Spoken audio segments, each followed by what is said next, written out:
चंद्रपूर येथील CSTPS मधील मोठी बातमी समोर आली असून खासगी निविदा कंपन्यांना ब्लॅकलिस्ट करण्याची मागणी लोकजनशक्ती पार्टीचे जिल्हाध्यक्ष मनोज ठेंगणे यांनी पत्रकार परिषदेतून केली।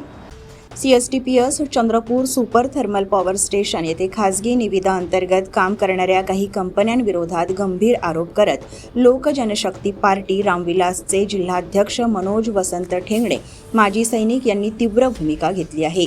Tirupati construction, VK enterprises, Abhi engineering corporation private limited, Rupco enterprises, premier plant services engineers यासह एकूण 11 कंपन्यांना काळ्या यादीत टाकून त्यांच्यावर कार्यवाही करावी अशी मागणी त्यांनी केली आहे। तसेच या कंपन्यांची पाठराखण करणाऱ्या CSTPS मधील काही अधिकाऱ्यांवरही कारवाईची मागणी करण्यात आली आहे। मनोज ठेंगणे यांनी प्रसिद्धी पत्रकाद्वारे मांडलेल्या भूमिकेत संबंधित विषयांवर अनेक वर्षांपासून अनियमितता घडत असल्याचा दावा करण्यात आला आहे। या प्रकरणाकडे मुख्य अभियंता यांनी जाणीवपूर्वक दुर्लक्ष केल्याचा संशय व्यक्त करत त्यांनी प्रशासनाच्या भूमिकेवर प्रश्नचिन्ह उपस्थित केले आहे। दोषी अधिकारी आणि संबंधित कंपन्यांवर तातडीने कारवाई व्हावी अशी ठाम मागणी त्यांनी केली आहे।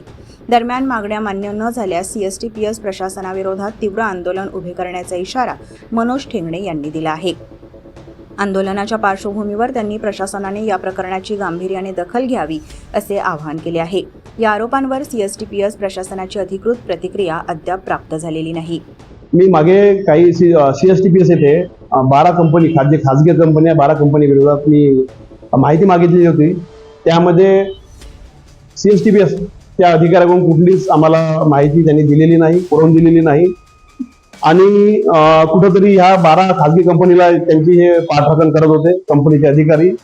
त्यामध्ये भरपूरसे अधिकारी असे आहे ज्यामध्ये त्यांचा भरपूरसा कार्यकाल इथं निघून गेला तरी अजूनही त्यांची ट्रान्सफर आलेली नाहीये आणि ज्या अधिकाऱ्यांचे ट्रान्सफर ऑर्डर आलेले आहेत त्यांनी ते रद्द करून तिथंच ते थांबलेले आहे आणि त्यामुळे अशा जे खाजगी कंत्राटदार आहे त्यांची हिंमत वाढलेली आहे। त्यामुळे हे असे बेशिस्तपणे इथे वागत आहे आणि यामध्ये सर्वस्वी जिम्मेदारी हे CSTPSच्या अधिकाऱ्यांची आहे।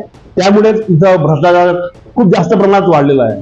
म्हणजे याच्यामुळे प्रश्न असा निर्माण झाला आहे की जेव्हा CE साहेबांना एवढा मोठा जेव्हा इथं बोगस कारभार चालू आहे तर CE साहेबांना इथे याबद्दलची कल्पना नाही ही खूप मोठी शोकांतिका आहे। तर त्यांनी यावरती लवकर एखादी यांच्यावर कारवाई करून यांना ब्लॅकलिस्ट करून यांच्यावर कठोर कारवाई करावी आणि जे अधिकारी याच्यात सामील आहे त्यांच्यावर पण कारवाई करावी। जर कारवाई झाली नाही तर आम्ही लोकजनशक्ती पार्टीच्या वतीने इथं तीव्र आंदोलन लवकरच करणार आहोत।